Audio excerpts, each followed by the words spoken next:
Hey everyone, in today's video I'm going to walk you through how to get snitch scanners in Arc Raiders. It's a pretty straightforward process, but just to make sure you get it right, let's break it down. First things first, make sure to destroy those small flying scanners you see around. These are the ones with glowing lights. They're not just there to look pretty, they're actually scanning for enemies and alerting them. The key here is to take them down fast because if you wait too long, they'll summon reinforcements and that can turn into a hassle.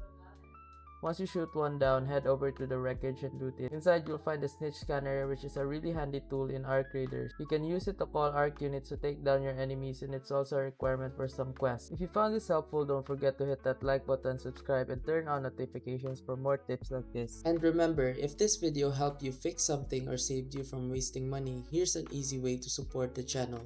You'll find an Amazon link in the description. Bookmark it and use it whenever you shop. Whether you're buying tech or everyday essentials, a small portion of what you already spend helps support the work here at no extra cost to you. And trust me, Amazon won't even notice. If you want to support directly, you can also buy me a coffee or check out the phone accessories store link below. Totally optional. That's it. Thanks for the support. Stay sharp and I'll see you in the next video.